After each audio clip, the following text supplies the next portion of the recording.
मैं मुल्तान का रिहायशी हूँ। आज से 9 साल पहले 2014 में मेरे दोस्त ने मुझे एक फेसबुक ग्रुप ज्वाइन करवाया। तब मेरी उम्र 17 साल थी और मैं कॉलेज में पढ़ता था और उस ग्रुप में बहुत से लड़के और लड़कियां थीं और सबका ताल्लुक मुल्तान शहर से था। हम तमाम ग्रुप मेंबर्स एक फैमिली की तरह रहते थे। एक दूसरे से हमारी गपशप होती रहती थी। उस ग्रुप में एक लड़की थी जो मुसलसल मेरी पोस्ट को लाइक और कमेंट करती थी और मैं भी कभी कभी उसकी पोस्ट पर लाइक और कमेंट कर देता था। वो लड़की बहुत ही दुखी पोस्टें शेयर किया करती थी।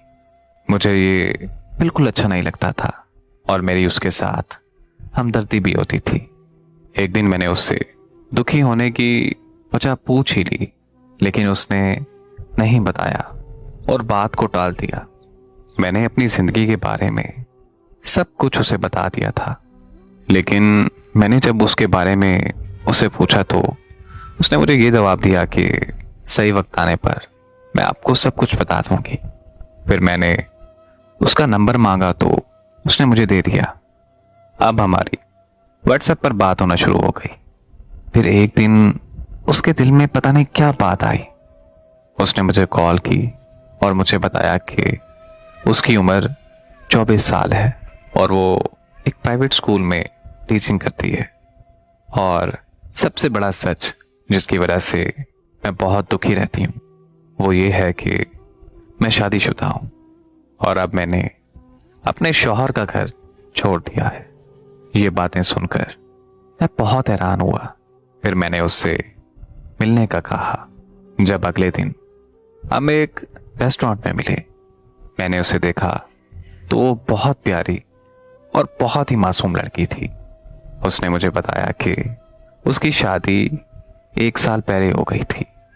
वालिदैन की मर्जी से उनके रिश्तेदारों के यहाँ मेरा शौहर शराबी था और वो मुझ पर बहुत शक करता था, जिसकी वजह से हमारी हर वक्त लड़ाई होती रहती थी।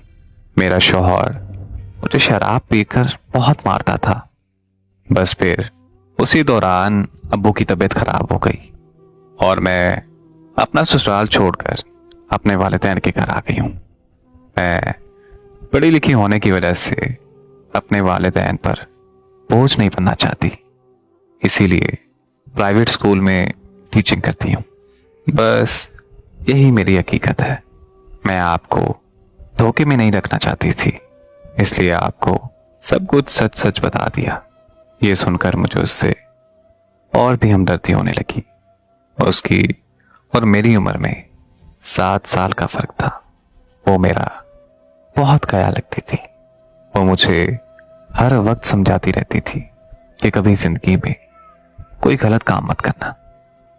वक्त गुजरता गया और हमारी बहुत अच्छी दोस्ती हो गई थी और मैं उसे कभी कभी कहता था कि मेरा दिल करता है कि मैं तुम्हारे साथ हमेशा रहूं। वो हंसती थी और मुझे कहती थी कि नहीं, ऐसा नहीं हो सकता।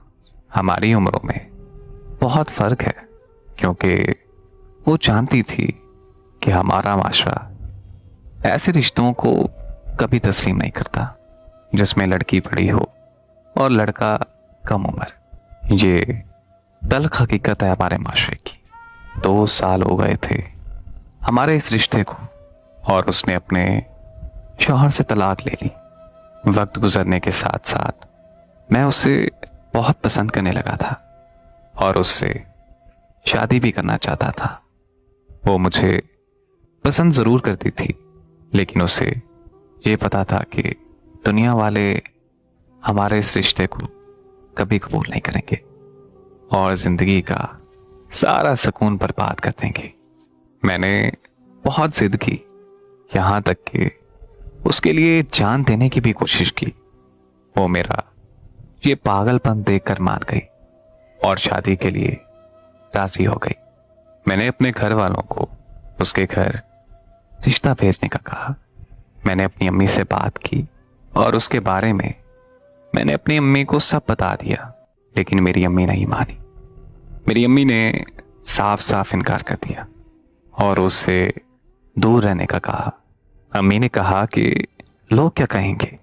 मेरे अब्बू को जब इस बात का पता चला तो मेरे अब्बू ने मुझे बहुत मारा और मेरा बाहर जाना बंद कर दिया।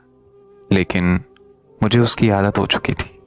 मैं छुप छुप कर उससे मिला करता था और उसे घर वालों के सलूक के बारे में भी बताया। वो बहुत परेशान हो गई क्योंकि वो मेरे बगैर नहीं रहना चाहती थी। वो बहुत खुश थी मेरे साथ।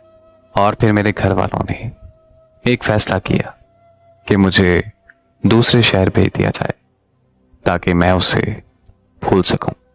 मेरे घर वालों ने मुझे पेशावर काम के लिए भेज दिया। कुछ अरसे के लिए वहां मेरा मोबाइल चोरी हो गया और मेरा उससे राब्ता खत्म हो गया।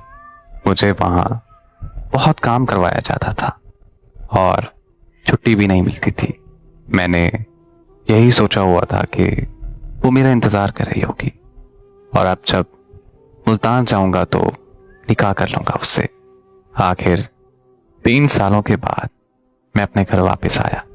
सब बहुत खुश हो गए लेकिन मैं खुश नहीं था।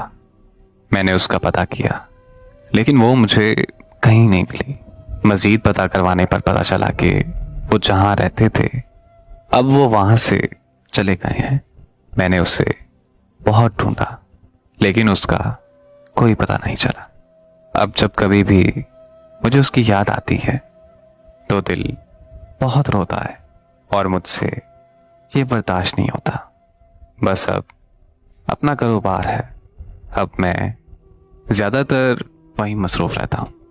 मैंने अभी तक शादी नहीं की क्योंकि अब दिल नहीं करता और अजीब सी बेचैनी, बेसुकूनी की कैफियत है, जैसे मैंने गलत किया है उसके साथ।